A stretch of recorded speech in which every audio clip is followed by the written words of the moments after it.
La Audiencia Provincial de Madrid recibía a sus visitantes en una fría mañana de marzo. El sol se filtraba a través de los ventanales altos, dibujando en el suelo rectángulos de luz. A la entrada se agolpaban los periodistas. El caso Lafuente había captado la atención de los medios económicos. Una disputa corporativa por la herencia de una gran constructora siempre generaba expectación. Las cámaras disparaban sin descanso, las grabadoras captaban fragmentos de conversaciones de abogados que se apresuraban hacia la sala. Dentro, el ambiente era tenso y silencioso. En el banco del demandante se sentaba Arturo Lafuente, un hombre de unos 40 años, vestido con un traje gris impecable, el cabello oscuro peinado hacia atrás con precisión. Su rostro mostraba la calma de quien se sabe vencedor. A su lado estaba su abogado, el licenciado Climent, un hombre corpulento de unos 50 años, conocido en la capital por su habilidad para encontrar resquicios legales incluso en los casos más perdidos. Pasaba las páginas de una carpeta llena de documentos, murmurando de vez en cuando algo a su cliente. En la primera fila del público se encontraba una mujer joven, de unos 28 años, con un traje beige de pantalón. Su cabello rubio estaba recogido en una coleta, el maquillaje era impecable, pero sus ojos delataban nerviosismo. Era Marina Serrano, directora de Relaciones Públicas de la empresa constructora Alianza, propiedad de Arturo. Sostenía un pequeño bolso negro entre las manos y evitaba mirar a los omnipresentes periodistas. El juez Manuel Serrano, un hombre de unos 60 años con canas en las sienes y una mirada penetrante bajo unas cejas pobladas, entró en la sala. Todos se pusieron de pie. Con un gesto de la mano les indicó que se sentaran y abrió la sesión. Se escucha la causa civil sobre el reconocimiento del derecho de propiedad de las participaciones en el capital social de la empresa constructora Alianza, anunció con voz serena. El demandante es Arturo Lafuente. Parte interesada, el registro de la propiedad. Climent se levantó, enderezando los hombros. Con su permiso, señoría. Le escucho. El abogado dio un paso al frente. Su voz sonaba segura, incluso solemne. Señoría, solicito incorporar al expediente el certificado de defunción de Nina Lafuente, emitido por el Registro Civil del Distrito de Alcalá. Colocó el documento sobre la mesa del juez. Lamentablemente, el único testigo que podía confirmar o negar la participación de la fallecida en la gestión de la empresa ya no se encuentra entre nosotros. Adjunto también el informe del crematorio y el acta de incineración. Climent hizo una pausa, dejando que sus palabras calaran en la sala, y prosiguió. Así pues, dado que no existía contrato matrimonial ni testamento, todos los derechos corporativos, según la ley, corresponden a mi cliente, Arturo Lafuente, como único heredero de primera línea. Arturo lanzó una mirada de soslayo a Marina. Ella lo notó, y él le guiñó un ojo con una leve sonrisa. Todo iba según el plan. Marina se relajó un poco, recostándose en el asiento.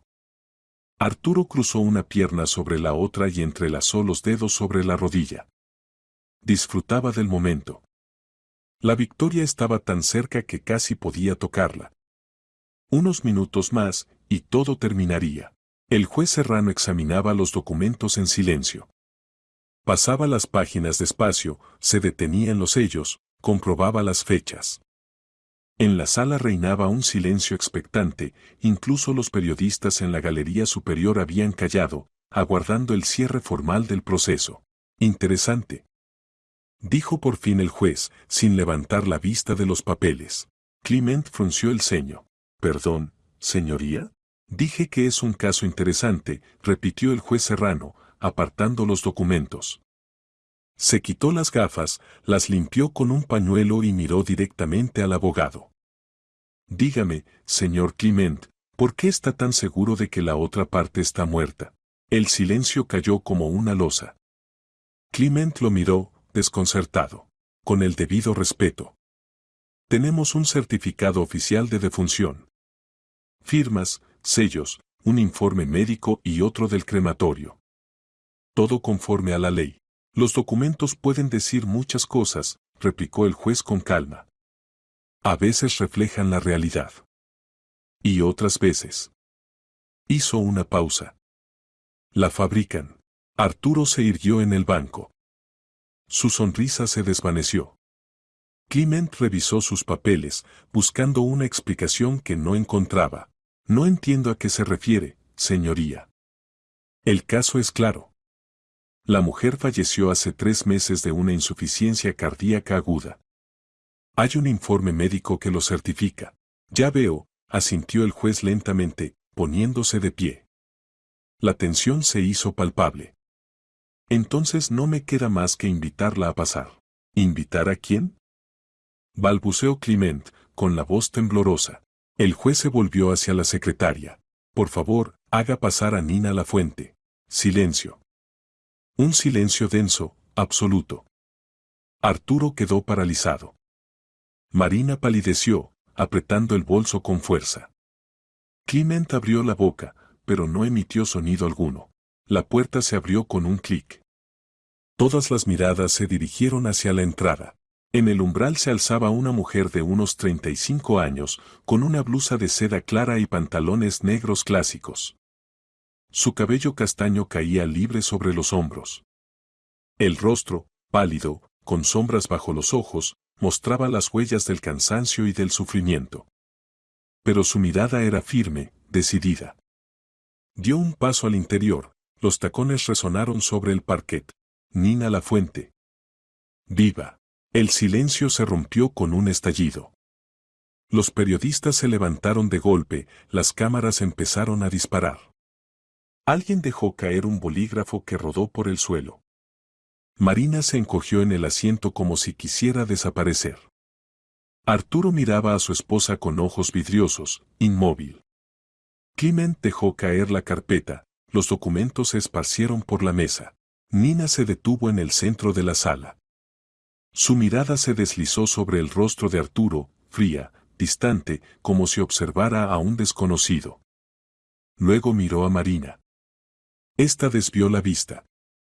Finalmente, Nina se volvió hacia el juez y asintió levemente. Nina Lafuente, dijo el juez serrano, ¿confirma usted su identidad? La confirmo, señoría, respondió ella con voz serena, aunque firme como el acero. Soy la misma Nina Lafuente que, según los documentos, murió hace 3 meses.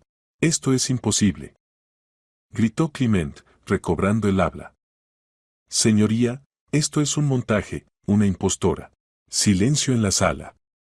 Tronó el juez golpeando el mazo. Señor Clement, le ruego mantener el orden. Tendrá ocasión de formular sus preguntas. Arturo se levantó despacio.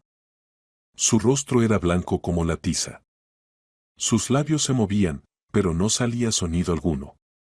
Dio un paso hacia Nina, pero un ujier le bloqueó el paso con firmeza. Siéntese, le ordenó en voz baja. Arturo obedeció. Sus manos temblaban. Marina sollozaba en silencio, con los ojos humedecidos. Nina se acercó al estrado de los testigos. La secretaria le entregó el documento de advertencia por falso testimonio. El juez serrano observaba atentamente. En su mirada brilló un destello de satisfacción. Bien, señora Lafuente, dijo el juez. Explique al tribunal cómo es posible que, estando viva, figure como muerta. Nina respiró hondo, aferrándose al borde del estrado. Hace 3 meses, mi marido, Arturo Lafuente, decidió deshacerse de mí. No físicamente, es demasiado inteligente para recurrir a métodos tan burdos. Quiso eliminarme jurídicamente. Yo le estorbaba. Más concretamente, le estorbaba mi participación en la empresa. Es mentira. Gritó Arturo, levantándose de nuevo. Está loca. Ella. Una palabra más sin permiso y será expulsado de la sala. Interrumpió el juez, alzando la voz por primera vez. Siéntese. Arturo se dejó caer en el banco. Clement le puso una mano en el hombro, susurrándole algo. Continúe, indicó el juez. Mi marido organizó mi internamiento forzoso en una clínica psiquiátrica privada. Sobornó a un médico que emitió un falso informe según el cual yo padecía un trastorno bipolar con tendencias autodestructivas. Me sacaron de casa por la fuerza, sin orden judicial, sin mi consentimiento. Un murmullo recorrió la sala. Los periodistas escribían frenéticamente, algunos ya hablaban por teléfono, cubriéndose la boca con la mano. ¿Dónde permaneció durante esos 3 meses?, preguntó el juez. En la clínica La Lavanda, a las afueras de Madrid.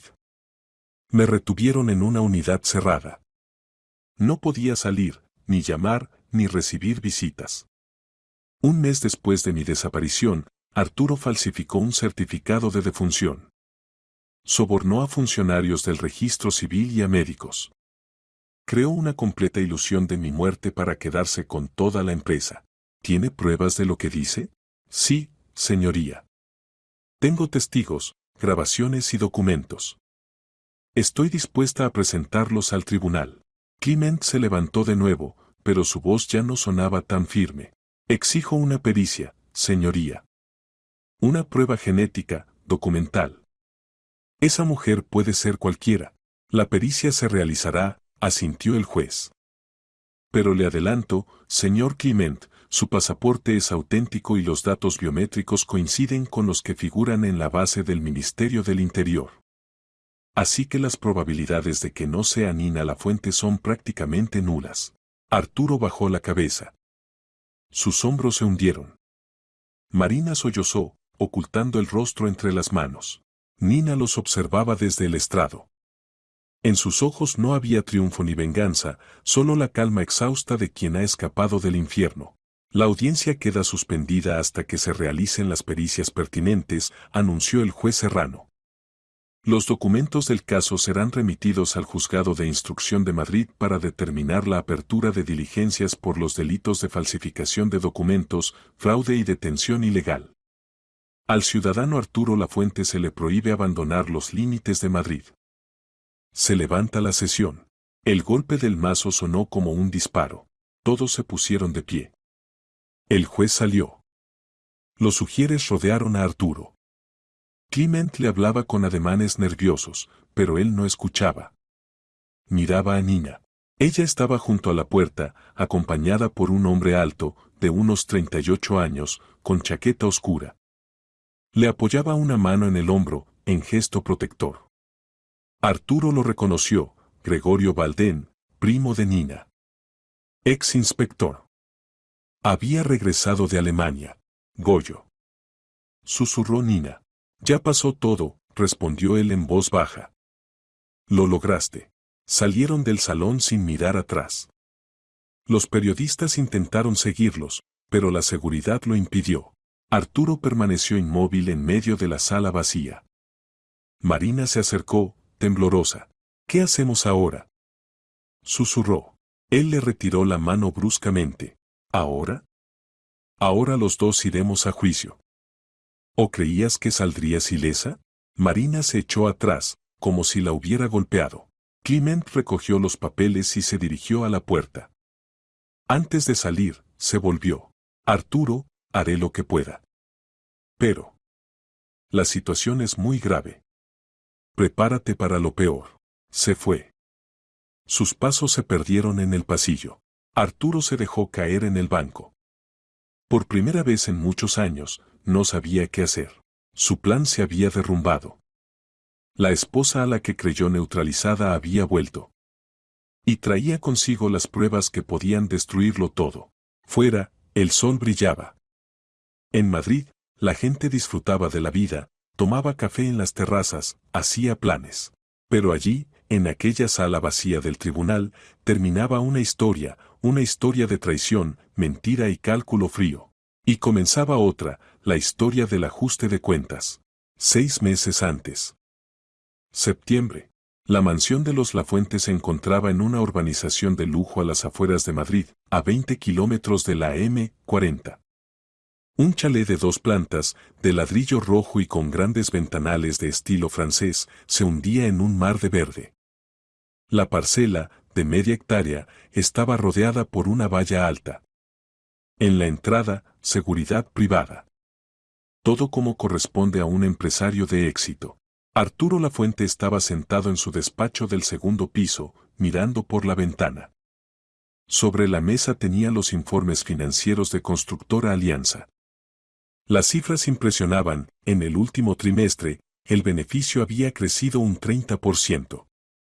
3 contratos importantes con el ayuntamiento, 4 encargos privados para levantar centros comerciales. Todo marchaba perfecto. Si no fuera por Nina. Ella era copropietaria de la compañía. 49% pertenecía a su nombre, condición impuesta por su padre cuando, 10 años atrás, invirtió en el negocio del yerno. El anciano murió 5 años después, pero el testamento quedó. Nina recibió la participación. Y desde entonces, toda decisión de calado requería su firma. Antes no era un problema. Nina confiaba en su marido, firmaba cuanto él le ponía delante. No se interesaba por la gestión, prefería la casa, la beneficencia, las reuniones con amigas. La esposa ideal para un hombre de negocios. Pero medio año atrás algo cambió. Arturo oyó pasos en la escalera. Nina entró en el despacho. Llevaba un vestido gris de estar en casa, el pelo suelto. El rostro cansado, ojeras. Dormía mal desde hacía semanas. Arturo, tenemos que hablar. Él no se apartó de la ventana. Te escucho. Quiero entender las finanzas de la empresa. Entonces se volvió. En su cara no apareció nada salvo un leve asombro. ¿Para qué? Nunca te interesó. Precisamente por eso. Soy copropietaria y no tengo idea de lo que pasa. Me avergüenza mi ignorancia. Arturo se levantó de la mesa, se acercó y le tomó las manos. Nina, cariño, estás en un momento difícil. Le das demasiadas vueltas a todo. ¿Por qué no descansas? ¿Una escapada? Ella retiró las manos. No estoy cansada. Quiero saber a dónde va el dinero. He visto los extractos de la cuenta corporativa. En los últimos 6 meses transferiste 20 millones a Promo Grupo Comunicación. Es la empresa de Marina Serrano, tu directora de comunicación. ¿Por qué tales cantidades en publicidad? Hubo una pausa. Arturo volvió a la mesa y se sirvió un whisky del decantador. Son inversiones en posicionamiento. Marina hace un trabajo excelente. Gracias a ella conseguimos 3 contratos con el ayuntamiento. 20 millones en medio año, Arturo. Es más de lo que gastamos en sueldos de toda la oficina. No entiendes la especificidad. Entonces explícamela. Bebió el whisky de un trago. Dejó el vaso con más fuerza de la prevista. Nina, no voy a rendirte cuentas por cada euro. Es mi empresa. La construí yo tomo las decisiones.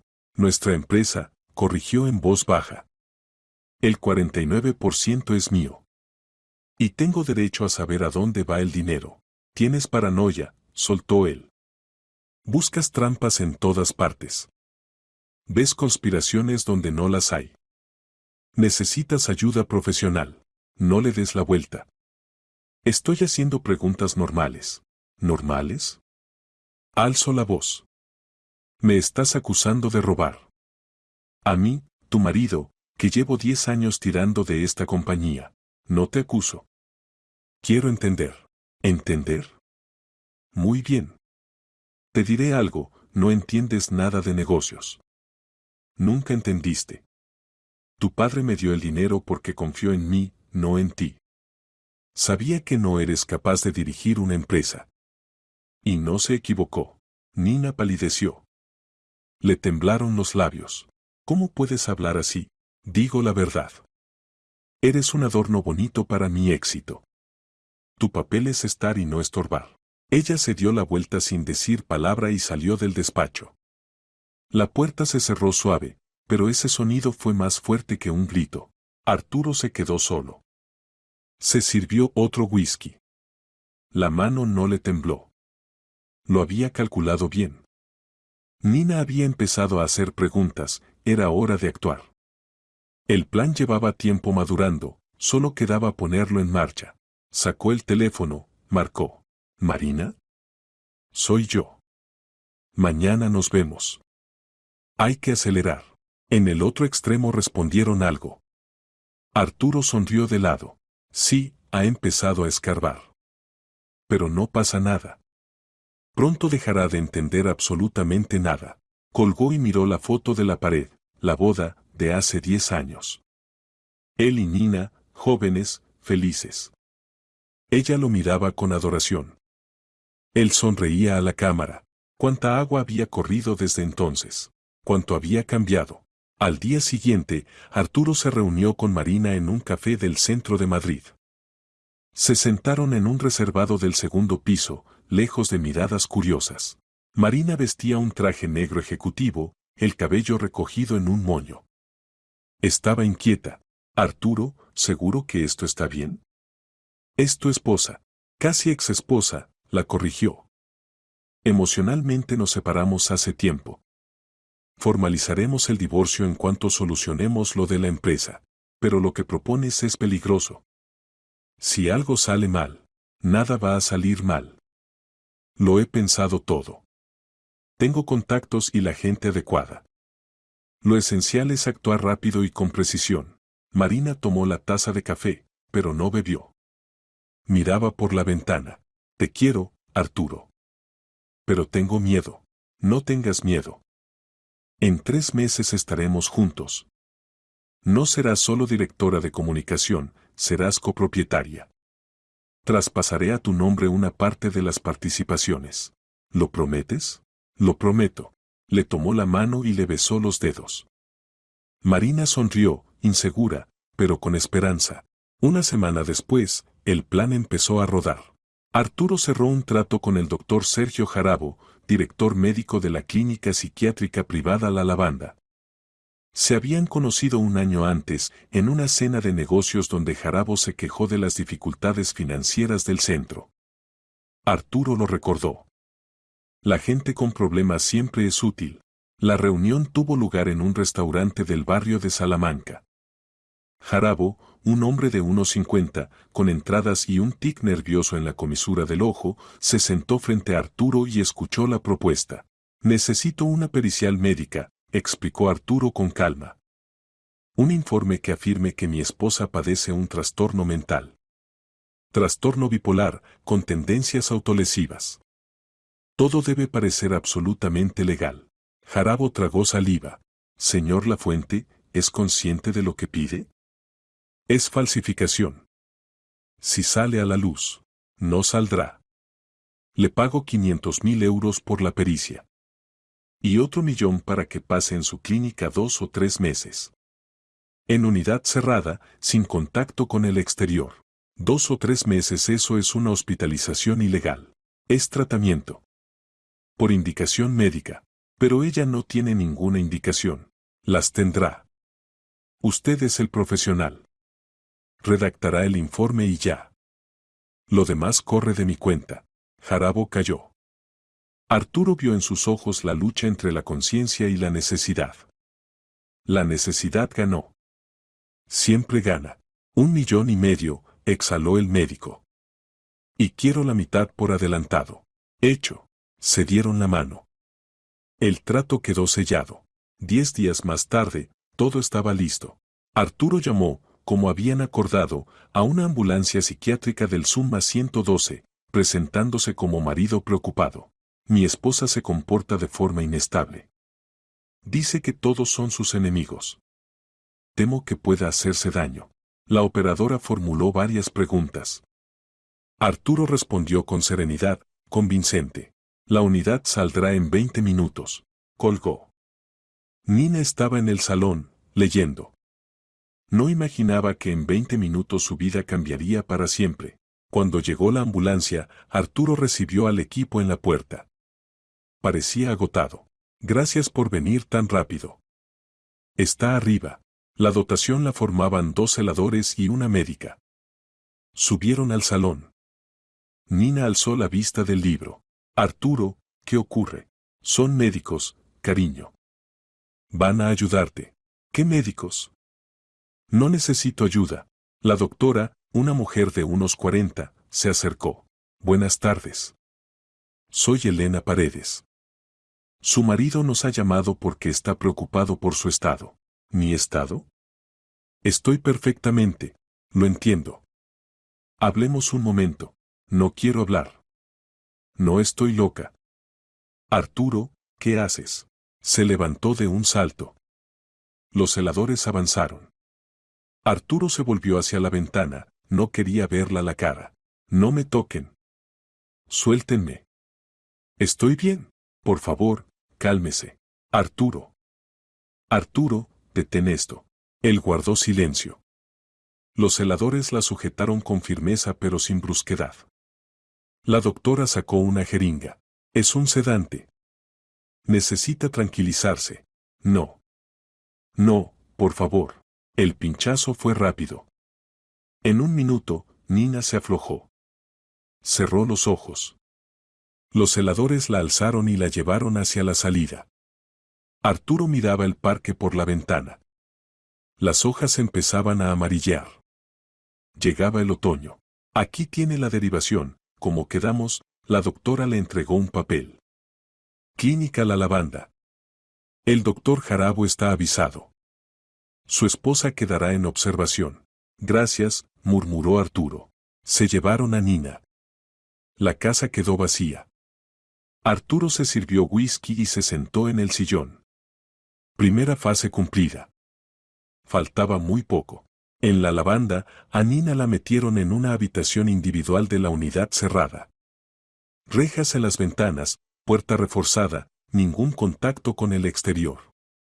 Oficialmente, régimen de terapia intensiva. Jarabo tramitó toda la documentación. Diagnóstico, trastorno bipolar con elementos paranoides. Recomendación, ingreso prolongado. Nina recobró el sentido horas después. Lo primero que vio fueron paredes blancas, rejas y una cama de hospital. ¿Dónde estoy? Susurró. Entró un celador. Un chico joven, de unos 27, con cara amable. En la bata, una placa, Raúl. Está en la clínica. La trajeron anoche. Quiero irme a casa. Estoy bien. Es un error. Todos dicen lo mismo, suspiró Raúl. Pero yo solo soy celador. No decido. Deme un teléfono. Tengo que llamar. No se puede. Aquí están prohibidos. Entonces llame usted. A mi primo, Gregorio Valdén. Vive en Alemania, pero tiene número español. Escriba en redes. Raúl negó con la cabeza. No puedo. Me echan. Lo siento. Al menos envíe un mensaje. Se fue. Nina se quedó sola. Se sentó en la cama, la cabeza entre las manos. ¿Qué estaba pasando? ¿Por qué Arturo había hecho eso? ¿De verdad deseaba tanto deshacerse de ella? Los días pasaron. Los médicos le daban medicación. Nina se negaba, entonces los celadores la sujetaban y le ponían inyecciones. Gritaba, exigía su liberación, escribía quejas. Pero las quejas desaparecían. Nadie acudía a revisar nada. Comprendió, Arturo lo había planeado todo. Había comprado a los médicos, arreglado los papeles. Estaba atrapada, pero Nina no se rindió. Entabló amistad con su vecina de la habitación contigua, una mujer llamada Inés, ingresada desde hacía 6 meses. Inés era tranquila, serena, lúcida. Simplemente, su familia no quería sacarla, era más cómodo. Inés, ¿tienes teléfono? Preguntó una noche, en la cena de la sala común, en voz baja. Sí. Lo escondo bajo el colchón. Los celadores no lo saben. ¿Puedo usarlo? 1 minuto. Tengo que mandar un mensaje. Inés calló un instante. Está bien. Después de cenar. Pero rápido. Tras la cena, Inés sacó un móvil viejo. Nina, con dedos temblorosos, marcó el número de Gregorio. Escribió un SMS. Goyo, soy Nina. Me retienen por la fuerza en la clínica La Lavanda, a las afueras de Madrid. Arturo ha sobornado a los médicos. Ayúdame. Por favor. Lo envió. El corazón le golpeaba el pecho. Devolvió el teléfono a Inés. Gracias. Me ha salvado la vida. Ojalá, contestó Inés en un susurro. Gregorio Valdén estaba en su piso de Berlín cuando llegó el mensaje. Trabajaba en una consultora alemana. Vida tranquila, metódica. Miró la pantalla. Número desconocido. El texto lo dejó helado. Nina. Su prima. Habían crecido juntos, de niños, él siempre la defendía.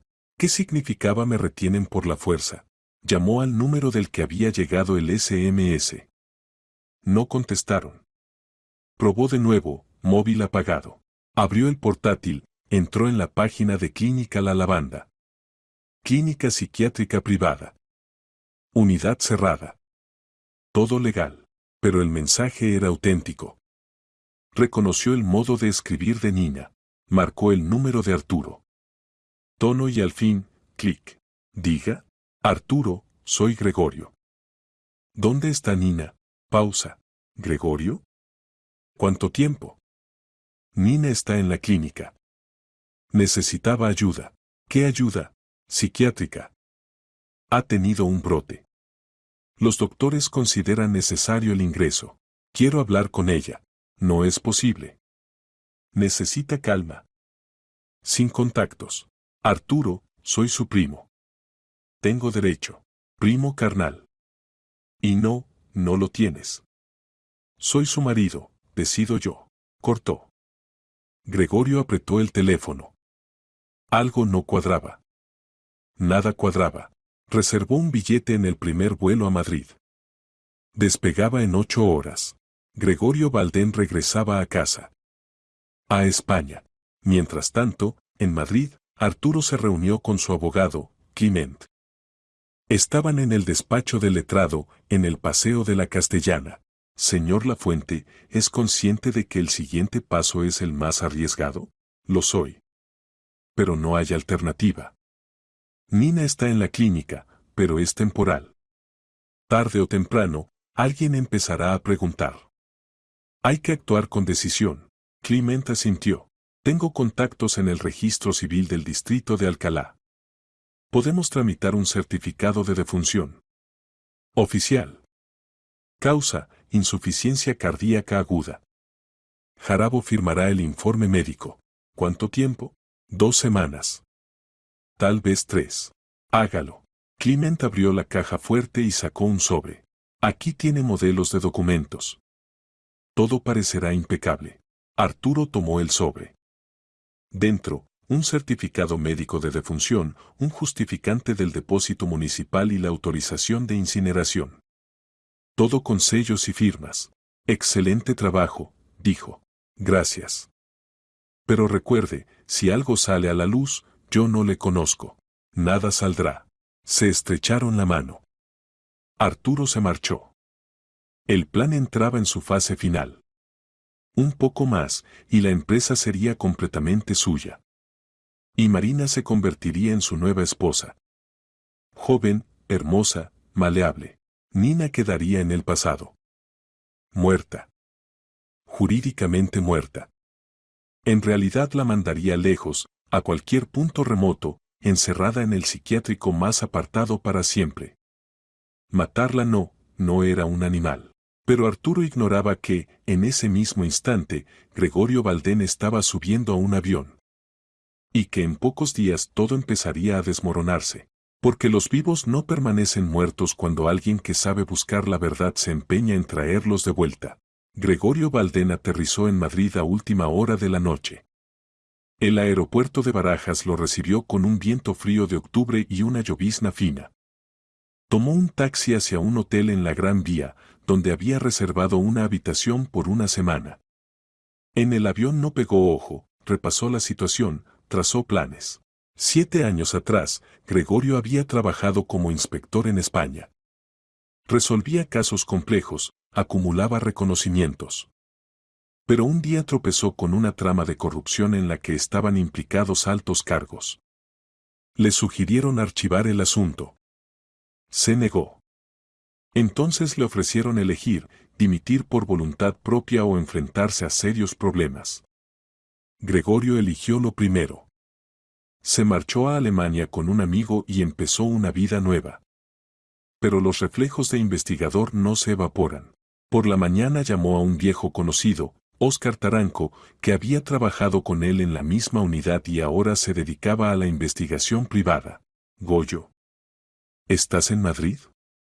Se sorprendió Óscar. Sí. Necesito ayuda. Urgente. Quedaron en una cafetería cerca del metro Gran Vía. Óscar, un hombre fornido de unos 40, con el pelo corto y mirada atenta, escuchó la historia. La clínica La Lavanda, he oído hablar de ella.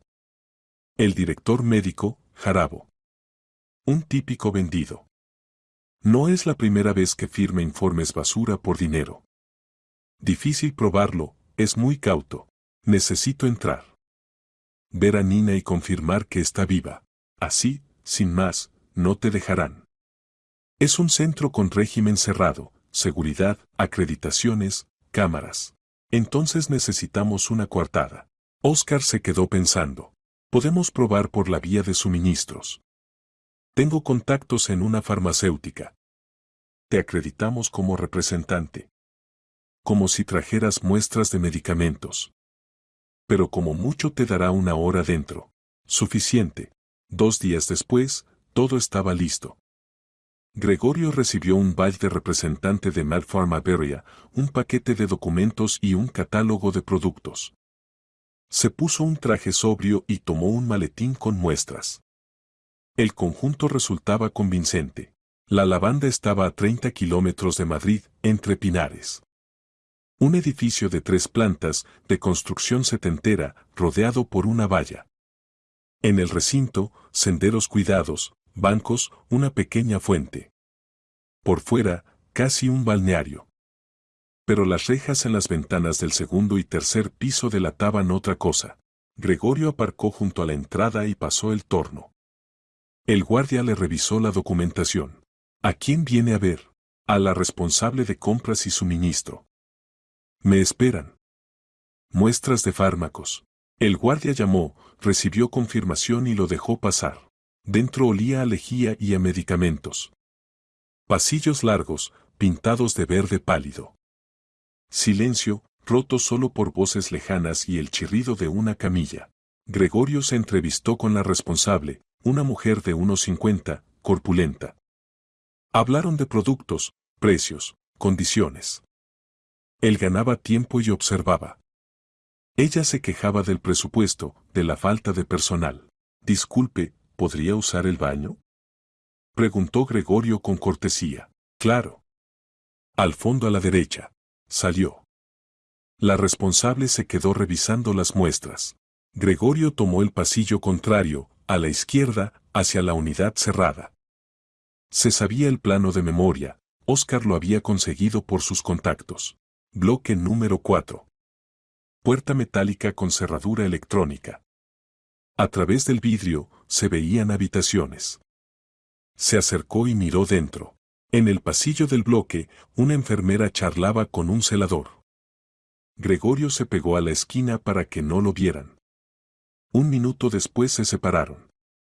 Probó la puerta con cuidado, no estaba bloqueada desde dentro. Las habitaciones se sucedían.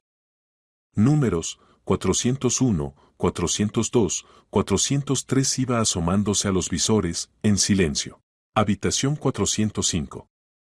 Una mujer sentada en la cama, mirando por la ventana. Gregorio entornó los ojos. Nina. El cabello despeinado, el rostro demacrado, pero era ella. Su prima. Viva.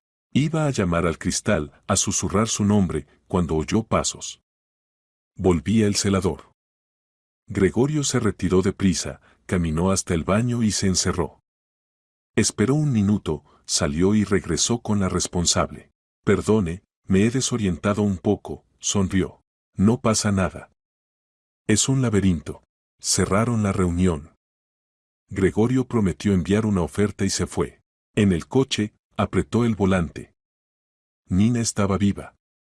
Pero la tenían como a una presa. Había que actuar. Esa misma tarde, Gregorio volvió a la clínica.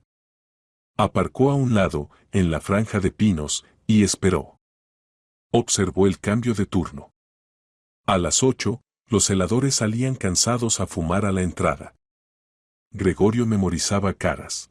Uno, joven, unos 27, delgado, de gesto amable, se quedó rezagado. Se sentó en un banco, mirando el móvil. Los demás se dispersaron. Gregorio se acercó. Buenas noches. El chico dio un respingo. Buenas. ¿Puedo sentarme? Sí, claro. Gregorio se sentó y le ofreció un cigarro. ¿Fumas? No, gracias. Lo dejé. Bien hecho. ¿Cómo te llamas? Raúl. Gregorio. ¿Llevas mucho aquí? Año y medio.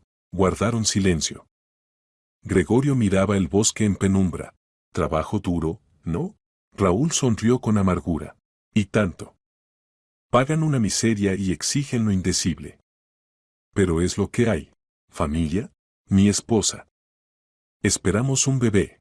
Enhorabuena. Gracias. Gregorio eligió las palabras. Raúl, he venido del extranjero por mi prima. Nina Lafuente. Su marido la ingresó hace un mes. Dice que necesitaba tratamiento. Pero ella me envió un mensaje, pedía ayuda. Asegura que la retienen contra su voluntad. Raúl se puso tenso. No puedo hablar de pacientes. Lo entiendo. Pero tú ves lo que pasa. Trabajas en el bloque 4, ¿verdad? ¿Cómo lo sabe? Te vi hoy. Raúl se levantó. Me tengo que ir. Gregorio también se incorporó. Espera.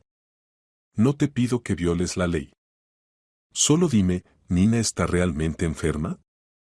¿O la tienen ahí por otras razones? Raúl dudó. Su cara reflejaba una lucha interna. Ella es normal. Lúcida. Dice que su marido quiere matarla jurídicamente. Pero todos dicen algo parecido. Es un psiquiátrico. Y si, esta vez, es verdad, entonces no es asunto mío. Estás casado. Vas a ser padre. Imagina que alguien encierra a tu mujer aquí. Sin motivo. Porque le conviene. ¿Querrías que los demás miraran hacia otro lado? Raúl guardó silencio. Cerró los puños. ¿Qué quiere de mí? Información. ¿Quién ordenó mantenerla en el bloque cerrado? ¿Quién paga su estancia? ¿Hay resolución judicial para un internamiento forzoso? No hay resolución judicial. Solo un informe de Jarabo. Y cada semana viene un tipo, entrega dinero al director.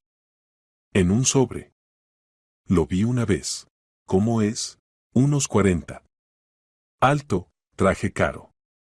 Pelo peinado hacia atrás. Arturo. Gregorio apretó la mandíbula. Raúl, puedo pagarte. Más de lo que ganas en un año. Pero necesito que me ayudes a sacarla. Eso es ilegal. Ilegal es tenerla ahí. Nosotros vamos a restablecer la justicia. Raúl miró al suelo, largo rato. Por fin, suspiró. Tengo esposa. El bebé está por nacer. Si me meten en líos, no te meterán. Yo asumo la responsabilidad. Soy jurista. Sé cómo moverme. ¿Cuánto me daría? 1.000.000 de euros. Raúl alzó la mirada. Había miedo, pero también esperanza. 1.000.000 es mucho dinero. Es por salvar a una persona. Dormirás tranquilo.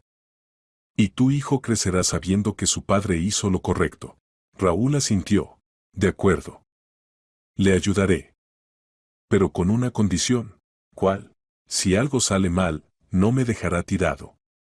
Me conseguirá abogado. Te lo prometo. Intercambiaron números. Raúl se marchó. Gregorio se quedó bajo los árboles. El plan empezaba a tomar forma. A la vez, Gregorio comenzó a reunir pruebas. Recurrió a Óscar, y éste le consiguió documentos clave. Primero, certificación del registro mercantil sobre Constructora Alianza. La participación del 49% a nombre de Nina no había sido traspasada a Arturo.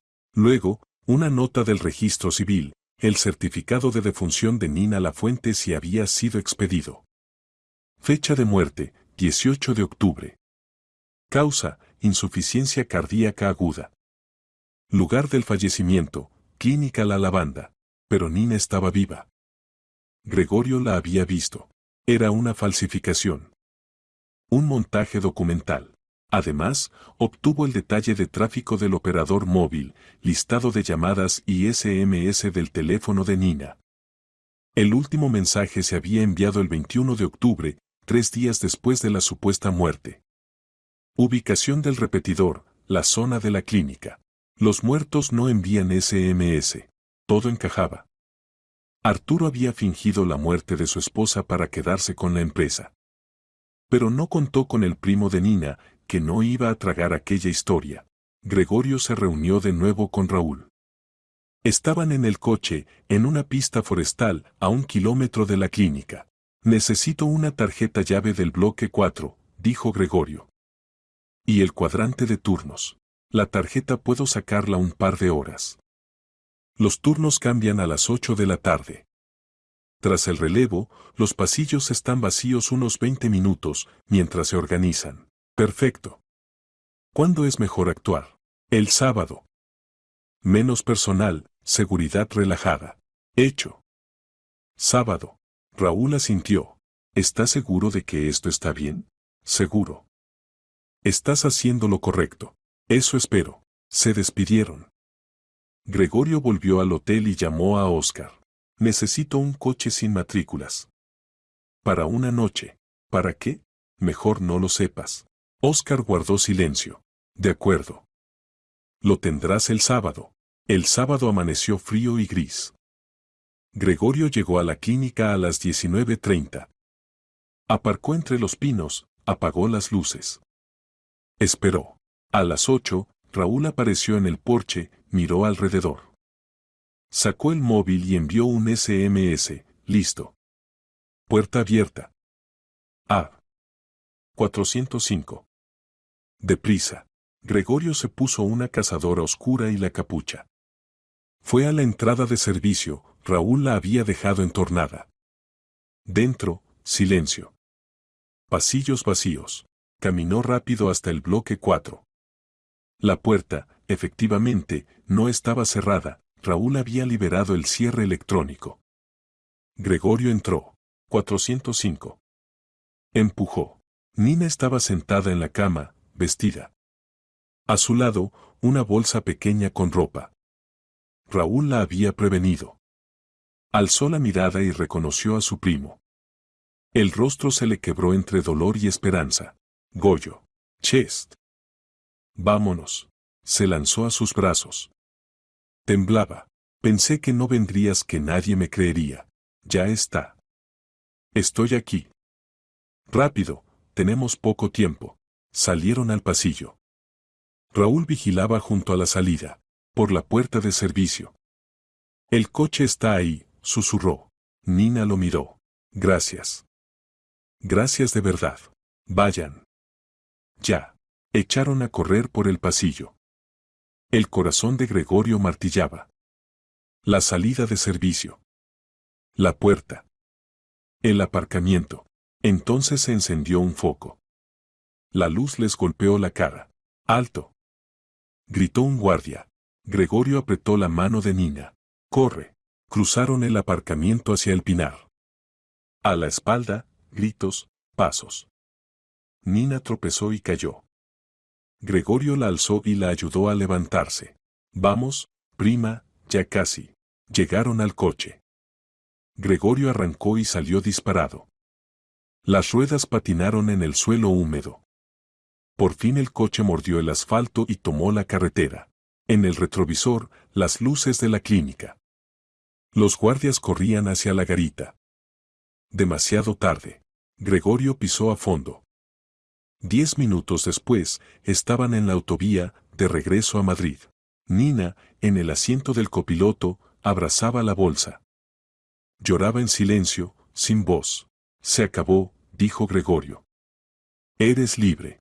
Quiso matarme jurídicamente. Lo sé. Pero ahora iremos a denunciar. Tengo pruebas. Arturo responderá. Ella sintió y se enjugó las lágrimas. ¿Qué hago ahora?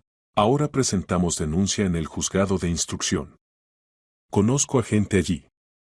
Abrirán diligencias. Luego vendrá el juicio. Y recuperarás tu vida. Nina miró por la ventanilla. Las luces de Madrid desfilaban tras el cristal. La ciudad en la que la creían muerta. Tengo miedo, susurró. No temas. Estoy contigo. Llegaron al piso de Óscar. Él había accedido a cobijar a Nina unos días. Gregorio le explicó la situación. Óscar asintió. Quédate aquí. No abras a nadie. Mañana vamos a Plaza de Castilla, a los juzgados de instrucción. Al día siguiente entraron en el edificio de los juzgados de instrucción de Madrid en Plaza de Castilla. Gregorio pidió ver al instructor Javier Casares, habían trabajado juntos tiempo atrás.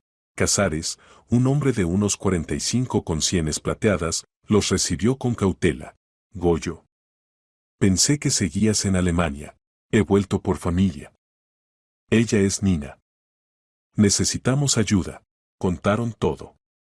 Mostraron los documentos, el certificado de defunción, la certificación del registro mercantil, el detalle de tráfico del teléfono, un informe de la inspección de sanidad. Casares escuchaba, frunciendo el ceño. Es grave.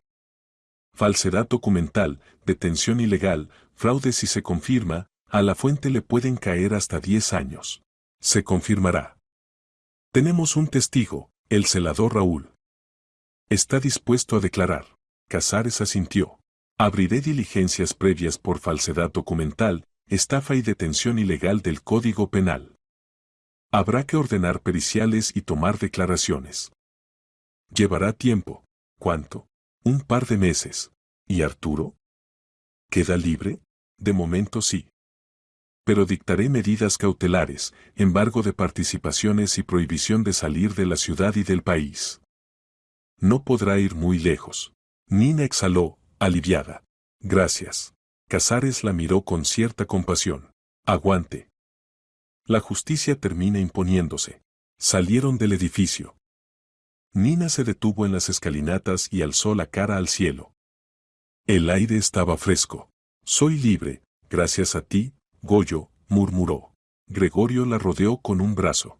Ahora empieza lo más importante. Te devolveremos la vida. Y pagarán quienes intentaron arrebatártela. Nina asintió. En sus ojos volvió a encenderse el fuego que se había apagado un mes atrás, fuego de voluntad y determinación. Arturo Lafuente creyó que había ganado. Se equivocaba. Porque a veces los muertos regresan. Y traen consigo la justicia. Tras aquella vista escalofriante en la que Nina entró viva en la sala, Arturo pasó la noche en el centro penitenciario de Soto del Real. El juez Manuel Serrano no pospuso la medida, el riesgo de fuga de Lafuente era demasiado evidente. Remitió la documentación a las autoridades competentes. Poco después, Arturo fue detenido. La medida cautelar cambió de una simple prohibición de salir de la ciudad a prisión preventiva. Arturo estaba sentado en el catre de una celda estrecha, con la mirada clavada en la pared. Todo se había derrumbado en un segundo. Una sola mirada a su esposa, la que debía seguir siendo una prisionera silenciosa, y su vida se hizo añicos. ¿Cómo? ¿Cómo había salido? ¿Quién la había ayudado? Clement llegó a la mañana siguiente. Hablaron por teléfono a través del cristal. Señor Lafuente, la situación es catastrófica, el abogado parecía exhausto. Nina ha presentado una demanda civil para anular las operaciones. Y además se han abierto diligencias penales por 3 delitos, estafa, falsedad documental y detención ilegal. El juzgado de instrucción ya ha incoado el procedimiento. Jarabo. Exhaló Arturo. ¿Ese desgraciado lo ha contado todo?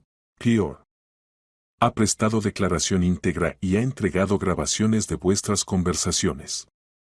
Resulta que registraba las reuniones, por si acaso. Arturo golpeó la mesa con el puño.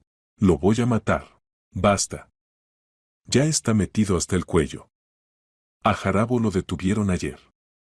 Colabora plenamente a cambio de una posible atenuación. ¿Y Marina? Clement dudó. La han citado a declarar. De momento, como testigo. Pero es probable que pronto la investiguen. No aguantará mucho, puede empezar a declarar contra usted o quizá ya lo hizo. No se atreverá. Sé demasiado de ella. Señor Lafuente, no lo entiende. A ella también le puede caer pena, como cooperadora en la salida de activos. Su única vía es colaborar. Y lo hará, se lo aseguro. Arturo se agarró la cabeza. Las paredes parecían cerrarse. ¿Qué propones? Sinceramente, conformidad. Reconozca parcialmente los hechos. Diga que actuó bajo presión, por miedo a perder la empresa. Pida clemencia. En vez de 10 años, podrían ser 5 o 6. Jamás. No voy a rebajarme, entonces prepárese para el máximo. Las pruebas son de hierro. Clement colgó y se marchó. A Arturo lo devolvieron a la celda. Mientras tanto, el juzgado de instrucción de Madrid trabajaba a pleno rendimiento. El instructor Javier Casares, profesional experimentado, armaba el caso con paciencia, pieza a pieza. En su despacho estaba sentada Nina. Se la veía cansada, pero con la mirada firme. Señora Lafuente, cuénteme con detalle cómo sucedió todo. Desde el principio. Ella tomó aire y empezó. Hace unos 6 meses noté movimientos financieros extraños. Grandes sumas salían hacia la empresa de Marina Serrano. Empecé a hacer preguntas. Arturo se enfadó. Dijo que era una paranoica y que necesitaba un psiquiatra. ¿Fue una amenaza? Entonces no lo entendí así. Pensé que solo estaba furioso. Pero una semana después llegó una ambulancia psiquiátrica. Arturo les dijo que me comportaba de forma inadecuada, que podía hacerme daño a mí o a él. Era mentira. Pero los médicos le creyeron. ¿O ya estaban comprados? ¿Se resistió? Sí. Grité, pedí ayuda. Me pusieron una inyección. Perdí el conocimiento. Me desperté en la clínica La Lavanda, en unidad cerrada. ¿Cuánto tiempo permaneció allí? 1 mes. Me tenían en una habitación con rejas. Prohibidas las llamadas, las cartas. Me administraban medicación por la fuerza. Si me negaba, inyecciones. Casares tomaba nota de cada palabra. ¿Cómo consiguió enviar el mensaje a su primo? La vecina de la habitación de al lado, Inés, tenía un teléfono escondido. Le supliqué y me lo dejó. Mandé un único SMS a Gregorio. Ni siquiera sabía si llegaría. ¿Sabía que su marido planeaba certificar su muerte? Nina negó con la cabeza. No. Creí que solo me mantenía allí para que no estorbara. Pero un día oí hablar a un celador con una enfermera, a esta la trasladan lejos. El marido ya lo tiene todo hecho. Los papeles están listos. No entendí de qué documentos hablaban. Solo después, cuando Gregorio me sacó, vi el certificado de defunción. Fue un shock. ¿Vio a Arturo acudir a la clínica? Una vez. Desde la ventana vi su coche. Salió y habló con Jarabo. Ambos reían. Jarabo recibió un sobre. Lo comprendí al instante, pagaba por mi silencio. Casares asintió. Gracias. Con esto basta para fundamentar la imputación. Tendrá que ratificar su declaración en juicio. Estoy preparada, dijo Nina con firmeza. Al día siguiente, citaron a Marina Serrano. Llegó pálida, con las manos temblorosas. Casares la recibió con frialdad. Señora Serrano, siéntese. Tengo preguntas serias. Ella se sentó, aferrando el bolso. Le escucho. ¿Mantenía una relación íntima con Arturo Lafuente? Marina se estremeció. ¿Eso qué relevancia tiene? Directa. Responda. Sí. Éramos pareja. ¿Desde cuándo? 1 año, aproximadamente. ¿Arturo le habló de sus planes respecto a su esposa? Marina dudó. Se humedeció los labios. Decía que quería divorciarse. Que Nina no le dejaba desarrollar el negocio. ¿Solo divorciarse? ¿O habló de otros medios para deshacerse de ella? Yo no entiendo la pregunta. Casares abrió una carpeta. Tenemos la grabación de una conversación. Transcripción, Marina, pronto todo cambiará. Nina dejará de ser un problema. En 1 mes estaremos juntos y tendrás tu parte de la empresa. Es su charla con Arturo Lafuente del 25 de septiembre. ¿Lo confirma? Marina palideció. ¿De dónde? No importa. ¿Lo confirma? Yo decía muchas cosas. Pero no sabía lo que pensaba hacer. Sin embargo, recibía dinero. 20 millones en 6 meses. ¿Por qué servicios? Publicidad. Yo hacía el posicionamiento. ¿Tiene informes? ¿Actas de trabajos? Marina guardó silencio. No los hay, ¿verdad? Porque no hubo trabajo. El dinero se desviaba de forma ficticia. Usted ayudaba a Arturo a sacar activos de la empresa para manejarlos después de eliminar a Nina. ¿Es coautora? No. Yo no lo sabía. Casares se levantó y se acercó. Señora Serrano, se arriesga hasta 6 años como cooperadora en estafa. Pero tiene una salida, colabore. Declárelo todo contra la fuente. Entonces podremos estudiar una recalificación o incluso una suspensión. Marina rompió a llorar. Si hablo me odiará. Ya la utilizó. ¿Cree que la protegería? La entregaría la primera para salvarse. No sea ingenua. Marina se cubrió la cara con las manos. Los hombros le temblaban. De acuerdo, susurró. Hablaré. Lo contaré todo. Las declaraciones de Marina fueron demoledoras. Narró cómo Arturo planeó deshacerse de Nina, la búsqueda de médicos dispuestos a falsificar informes, las conversaciones sobre su futuro, su boda, la cogestión de la empresa. Decía que Nina era un lastre, sollozaba. Que siempre había sido una carga. Que se casó con ella por el dinero de su padre. Y que ahora, con la empresa creciendo, ya no la necesitaba. ¿Habló de métodos? Sí. Decía que matar físicamente era de tontos, preguntas, cadáver, pericias, investigación. Mucho más fácil, jurídicamente. Declararla incapaz, encerrarla en un psiquiátrico, tramitar la muerte. Luego trasladarla y esconderla en otro centro en la otra punta del país, para siempre. Sin dejar rastro. ¿Usted se opuso? Marina bajó la cabeza. No. Yo le quería. Quería estar con él. Pensé que era el único camino. ¿Era consciente de que participaba en un delito? No lo pensaba. Solo quería que acabara y estar juntos. Casares detuvo la grabación. Gracias por su franqueza. Su testimonio se incorporará a la causa. La dejaron en libertad con medidas cautelares, obligación de comparecer y prohibición de salida. Marina salió del edificio, se sentó en un banco y rompió a llorar. ¿Qué le diría a Arturo? ¿Qué lo había traicionado? Todo en lo que había creído se desmoronaba. Arturo no la amaba. La usó. Y ahora estaba sola, con el peso de la culpa y el miedo al futuro. En paralelo, Casares tomó declaración al celador Raúl. Acudió voluntariamente y aportó cuanto documento pudo encontrar. Cuéntenos cómo mantuvieron a Nina Lafuente en la clínica. Raúl habló tranquilo y claro. La metieron en el bloque 4, unidad cerrada. Régimen estricto, sin llamadas, sin visitas. Jarabo dio la orden personalmente. Dijo que el marido pagaba por control especial. ¿Vio a Arturo Lafuente acudir? Sí. Una vez por semana.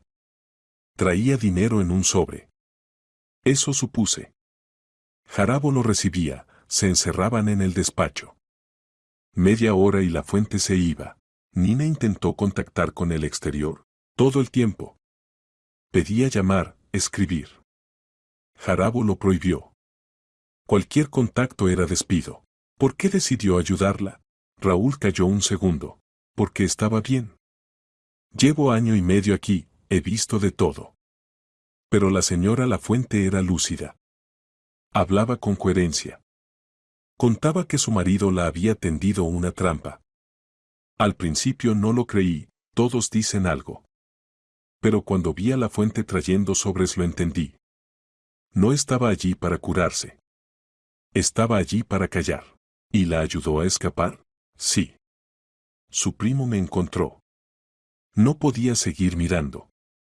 Mi esposa está embarazada. Pensé, si le pasara a ella, me gustaría que alguien ayudara. Casares asintió. 2 semanas después, el instructor tenía el rompecabezas completo.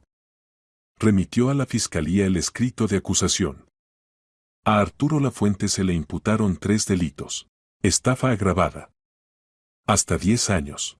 Falsedad en documento oficial. Hasta 2 años. Detención ilegal con coacción. Hasta 5 años. Pena máxima por concurso, 15 años. Clement intentó negociar una conformidad, pero Arturo se negaba a reconocer nada. No voy a humillarme. Gritaba tras el cristal de Soto del Real. Encuentra la forma de sacarme. No hay forma. Por primera vez, Clement alzó la voz. Lo tienen todo. Testigos, grabaciones, documentos. Ha perdido, señor Lafuente. La única opción es un acuerdo. Entonces eres un mal abogado. Entonces busque otro. Clement se fue dando un portazo. Arturo se quedó solo. La celda estaba fría. Se acercaba el año nuevo, el primero entre rejas. Mientras tanto, Nina empezaba a recomponer su vida. Alquiló un piso en el centro de Madrid. Volver a la mansión no era posible. Demasiados recuerdos. Gregorio llamaba a diario desde Alemania. ¿Cómo vas? Mejor. Poco a poco vuelvo en mí. ¿El juicio? En 2 semanas. Lo han señalado para el 27 de diciembre. Volveré. Estaré contigo. Gracias, Goyo. Eres el mejor. Colgó y se acercó a la ventana. Madrid brillaba de luces. La ciudad seguía su vida, ajena a los dramas ajenos. Nina pensó en Arturo. En cómo era 10 años atrás, joven, ambicioso, lleno de planes. ¿Cuándo cambió todo? ¿Cuándo el dinero pasó a valer más que las personas? No sentía odio. Solo tristeza. La de los años perdidos, el amor roto, la vida que pudo ser otra, pero ya no miraba atrás. Delante había un futuro. Y le pertenecía solo a ella. La víspera del juicio, Nina se reunió con Raúl. Llegó al café con su esposa, una joven embarazada de rostro bondadoso. Señora Lafuente, le presento a Leila, mi esposa. Encantada. Se sentaron. Pidieron té. Quería darle las gracias, dijo Nina. Me salvó la vida. Raúl negó con la cabeza. Solo hice lo que debería hacer cualquier persona decente. Muchos mirarían a otro lado. Entonces yo no soy de esos. Nina le tendió un sobre. ¿Qué es? El dinero que prometió mi primo. 1 millón. Raúl quiso negarse, pero Leila posó una mano sobre su hombro. Cógelo. Lo necesitamos para el bebé. Él tomó el sobre y asintió. Gracias. No olvidaremos su generosidad. No olvides tú la tuya, sonrió Nina. Se despidieron. Raúl y su mujer se marcharon. Nina se quedó terminando el té. Mañana sería el juicio. El último acto de esta obra. Y estaba lista para interpretarlo hasta el final, porque la justicia no es venganza. Es la restauración de la verdad. Y la verdad estaba de su parte. El 27 de diciembre amaneció frío pero despejado. Madrid se preparaba para las fiestas, guirnaldas en las calles, abetos en los escaparates. Para Nina, sin embargo, aquel día no tenía nada de festivo. Hoy se decidía su destino. Hoy terminaba una historia que había empezado 6 meses atrás con una traición. Gregorio había llegado la víspera por la noche. Se encontraron a las 9 de la mañana frente al edificio de la Audiencia Provincial de Madrid. Nina vestía un traje negro sobrio, el cabello recogido, maquillaje discreto. Parecía tranquila, pero Gregorio notaba su tensión. ¿Lista? Lista, respondió con firmeza. Entraron. Los periodistas los rodearon en un muro compacto. El caso había tenido una enorme repercusión. Un empresario simula la muerte de su esposa, gritaban los titulares en los medios económicos. Señora Lafuente, ¿qué siente antes de verse con su marido? ¿Cómo piensa reconstruir la empresa? ¿Perdonará a Arturo Lafuente? Nina no respondió. Seguridad abrió paso y accedieron al interior. La sala estaba a rebosar. En el banquillo de los acusados se sentaban 4, Arturo Lafuente, Sergio Jarabo, Marina Serrano y Baltasar Cortés, funcionario del Registro Civil del Distrito de Alcalá. Cada uno con su abogado. Arturo había cambiado mucho en esas semanas, rostro demacrado, ojos hundidos, barba de varios días. Jarabo se veía abatido, secándose la frente con un pañuelo sin cesar. Marina estaba pálida, con los ojos enrojecidos por el llanto. Cortés se encorvaba, evitando miradas. Cuando Nina entró, Arturo alzó la cabeza. Sus miradas se cruzaron. En sus ojos parpadeó algo, ¿vergüenza? ¿Arrepentimiento? Pero apartó la vista enseguida. Entró el juez Manuel Serrano. Todos de pie, pueden sentarse. Abrió la carpeta del asunto.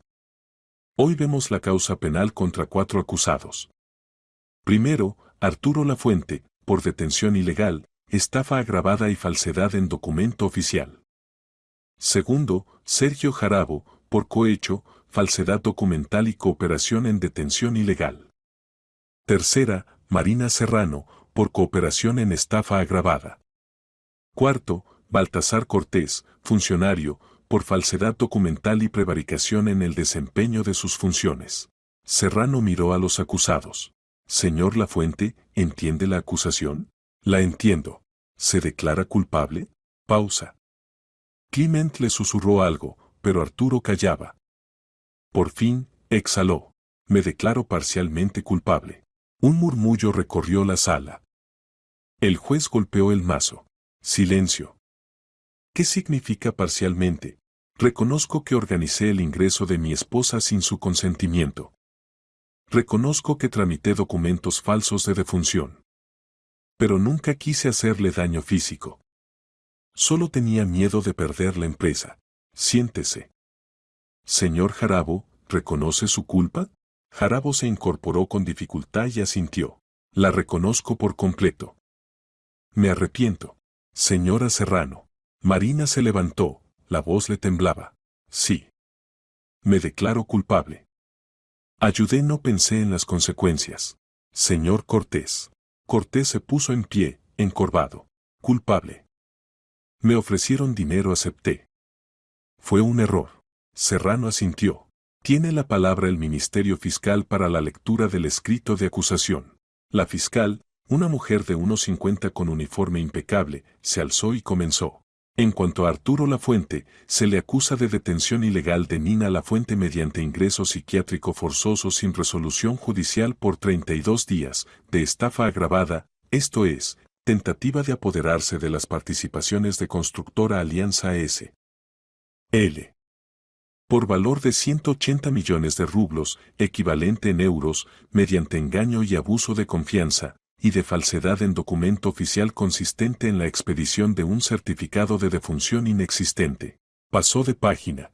Respecto de Sergio Jarabo, cohecho al recibir 1,5 millones por emitir un informe médico falso y garantizar el mantenimiento ilegal de la víctima, falsedad documental, y cooperación necesaria en la detención ilegal. Respecto de Marina Serrano, cooperación en la estafa, participando en el desvío de activos y en la recepción de 20 millones sin prestación real de servicios, facilitando con ello la apropiación del patrimonio de la víctima. Respecto de Baltasar Cortés, falsedad en documento público y prevaricación administrativa, al introducir datos falsos en documentos oficiales por interés económico, en concreto, tramitar el certificado de defunción de una persona viva.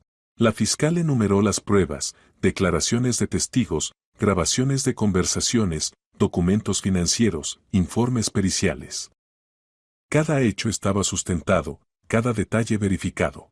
Por ello solicito, para Arturo Lafuente, 12 años de prisión, para Sergio Jarabo, 8 años, para Marina Serrano, 4 años suspendidos atendiendo a su colaboración, para Baltasar Cortés, 3 años de prisión en régimen abierto.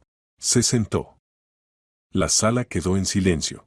Defensa del señor Lafuente, su turno, dijo el juez. Clement se puso en pie. Señoría, mi defendido ha reconocido parcialmente los hechos. Debe ponderarse. Sí, cometió delitos graves, pero actuó por miedo a perder el proyecto de su vida. Levantó la empresa desde cero, 10 años de esfuerzo. Rogamos se valoren su falta de antecedentes y su arrepentimiento, y se imponga una pena por debajo de la media. Defensa del señor Jarabo.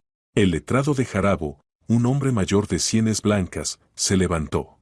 Mi cliente reconoce íntegramente los hechos, ha colaborado y ofrecido testimonio incriminatorio. Estaba en una situación económica límite, la clínica en quiebra. No es excusa, pero sí contexto. Pedimos atenuantes y una pena por debajo del mínimo. Defensa de la señora Serrano. La abogada, joven, se alzó. Marina Serrano fue víctima de manipulación emocional por parte de la fuente. Creyó sus promesas. Sí, recibió dinero, pero convencida de que era pago por servicios reales. Ha colaborado plenamente y se arrepiente. Sin antecedentes. Solicitamos suspensión de la pena. Defensa del señor Cortés. El abogado, un hombre bajo y con gafas, habló. Mi defendido es un empleado menor con salario exiguo. Le ofrecieron una suma por la firma, cedió a la tentación. Primer y único delito. Reconoce, se arrepiente y está dispuesto a resarcir. Pedimos valorar la comparecencia voluntaria y la ayuda a la investigación. Serrano escuchó y asintió. El tribunal llama a la perjudicada, Nina Lafuente. Nina se levantó y subió al estrado. Habló serena, pero con voz firme. Hace medio año detecté movimientos financieros extraños. Empecé a preguntar. Arturo dijo que necesitaba un psiquiatra. Una semana después llegó una ambulancia. Me inyectaron un sedante. Desperté en la lavanda, en unidad cerrada. Me tuvieron un mes. Medicación forzosa. Sin llamadas ni cartas. Una vecina me dejó un teléfono, envié un SMS a mi primo. Gregorio vino y organizó mi fuga. Solo entonces supe que me habían declarado muerta. Miró a los acusados. Cada uno es responsable. Arturo lo organizó todo. Jarabo emitió un informe falso y me mantuvo encerrada por dinero. Cortés tramitó mi muerte. Marina ayudó a desviar fondos sabiendo los planes. Me arrebataron libertad, reputación y empresa. Quiero justicia. Quiero que cada uno responda por sus actos. Gracias, dijo Serrano. Puede sentarse. Declararon más testigos. Raúl, el celador que ayudó a Nina, un compañero de Cortés del registro civil, la contable de la empresa de Marina. Cada testimonio añadió piezas al mosaico del delito. A mediodía, el cuadro probatorio estaba completo. Serrano declaró un receso hasta las 3. En el pasillo, Gregorio compró café para Nina. ¿Cómo vas? Cansada. Pero firme. Has estado perfecta, clara y serena. Solo dije la verdad. Se sentaron en un banco junto a la ventana. ¿Qué harás después? Preguntó Gregorio. Reconstruiré la empresa. Contrataré a un gestor. Compraré un piso nuevo. Empezaré de cero. Podrás con todo. Eres fuerte. Gracias a ti. No. Gracias a ti. A las 3 se reanudó la vista. El juez apareció, todos de pie. Siéntense. Pasamos a conclusiones. Tiene la palabra la fiscal. La fiscal reiteró la acusación, subrayando el papel de cada acusado. Lafuente, organizador. Jarabo, ejecutor. Cortés, cooperador necesario desde la función pública. Serrano, coautora financiera. Todos actuaron a sabiendas, por lucro o ventaja. Solicito penas severas dentro de los márgenes legales. Las defensas pidieron clemencia. Finalmente, Serrano abrió la carpeta. El tribunal se retira a deliberar. 2 horas después, regresó. Todos de pie. En nombre del Reino de España. El tribunal declara a Arturo Lafuente culpable de todos los delitos imputados. Se impone la pena de 10 años de prisión. Se le condena, además, a abonar a Nina Lafuente 5 millones, equivalente en euros, en concepto de daño moral. Arturo se tapó el rostro con las manos. El tribunal declara a Sergio Jarabo culpable. Considerando atenuantes, se impone la pena de 6 años de prisión y la inhabilitación para el ejercicio de la profesión médica por 5 años. Jarabo bajó la cabeza. El tribunal declara a Marina Serrano culpable. Atendiendo a su colaboración activa y arrepentimiento, se impone 3 años de prisión suspendida con 3 años de probación. Se ordena el comiso y entrega al Estado de 20 millones obtenidos ilícitamente. Marina sollozó de alivio. El tribunal declara a Baltasar Cortés culpable. Se impone 2 años de prisión en régimen abierto y la inhabilitación para cargo público por 3 años. Cortés asintió, aceptando el fallo. Se declaran nulas las operaciones de transmisión de participaciones de Constructora Alianza S.L. Concluyó el juez. Tienen derecho a recurso. Se levanta la sesión. El golpe de mazo sonó como un disparo. Arturo se incorporó lentamente y miró a Nina. Perdóname. Por favor. Nina se acercó 2 pasos. No puedo perdonarte, Arturo. No ahora. Tal vez, con los años. Por ahora, vive con lo que hiciste. Se dio la vuelta y salió. Gregorio fue tras ella. Los acusados fueron conducidos por los agentes. La sala se vació. Fuera, Nina se detuvo y respiró hondo. Se acabó, susurró. Se acabó, repitió Gregorio. Permanecieron en las escalinatas del tribunal. La gente corría a sus familias, a sus cosas. ¿Qué sientes?, preguntó Gregorio. Alivio. Y libertad. Soy libre. De verdad. Subieron al coche y se marcharon. Madrid brillaba de luces. Por delante, un año nuevo y una vida nueva. Sin miedo, sin mentiras, sin traiciones. Una semana después, Nina compró un piso en el centro, luminoso, con grandes ventanales. Contrató a un gerente profesional en quien podía confiar. Gregorio volvió a Alemania, pero llamaba cada día. Raúl recibió su dinero y encontró un trabajo nuevo. Nació su hijo. Lo llamó Timur, como el abuelo que le enseñó a ayudar a los débiles. Marina inició su suspensión de condena. Arturo, Jarabo y Cortés ingresaron en prisión. Cada uno con sus pensamientos, con su carga de culpa. Y Nina aprendía a vivir de nuevo. Despacio, con cautela.